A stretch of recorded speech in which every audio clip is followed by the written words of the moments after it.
Dragon Age 2 is going to be about consequences, a game about making hard decisions. As we talked about the plot for Dragon Age 2, it really came down to two potential stories. One, which felt a lot like Dragon Age Origins, and the second, which delved into a lot more about the actual lore and history of Dragon Age 2. The second option was the tougher option to tell. But we felt that Dragon Age needed to explore some different directions and some different ways to tell story.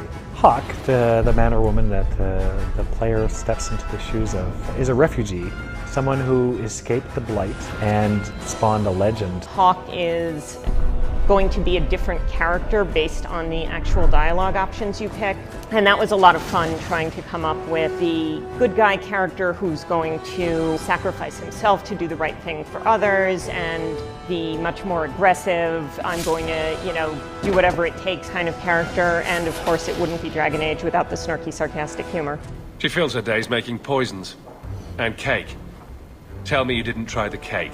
How did he rise to power? How did he become the champion of Kirkwall? What's brought the city and later the entire world to the brink of war? These are questions that need to be answered. It's like one of those moments in history where people will talk about for centuries afterwards that I knew someone was there, or read stories about the people who were there.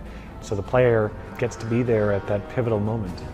So we got together to talk about ways we could do this, the way we could tell a decade worth of history in a single game. And out of those explorations, that's where the frame narrative came from. A story within a story became key. This is a technique you see in The Usual Suspects, you see it in Princess Bride. It's being told from the perspective of a character named Varric. He's a dwarven rogue storyteller. I've had gentler invitations. Varric knew the player, and he's telling the story to Cassandra, who is a Templar investigator who is trying to figure out what happened. Time to start talking, dwarf. They tell me you're good at it. But he doesn't always tell the truth. Sometimes he begins telling the legend, the story that everybody knows about this character, Hawk, that was larger than life.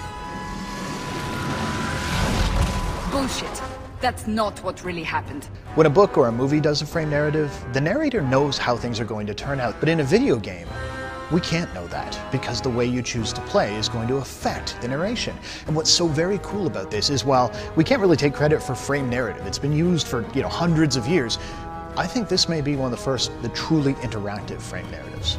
Thus began the champion's first year in Kirkwall, settling his debts with the mercenaries.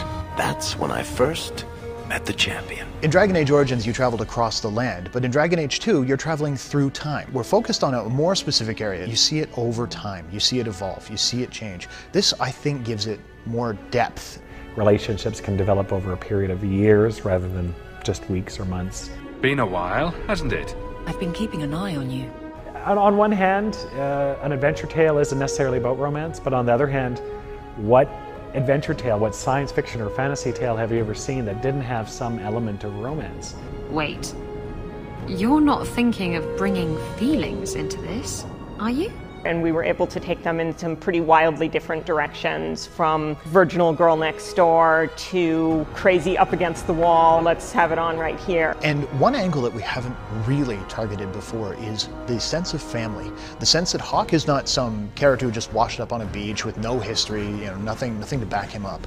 He's got a mother, he's got siblings, and they come with him. Will we see rivalry? Yes. Will we see jealousy? Yes. Will we see genuine affection? Yes. We're running from your bloody Templars.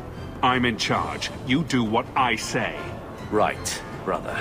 So it's obvious, well, if I'm going to become the champion of Kirkwall, why bother playing? Well, the question is, what is a champion of Kirkwall? Is there a political significance? Do I command an army? Have I got some sort of superpower that no one's told me about? And in a lot of ways, how you choose to play will help define that. It would have been very easy for us after Origins to sit on our laurels and just do what was already successful and not try anything new. But I think the thing that Bioware does that's great is we're always interested in evolution.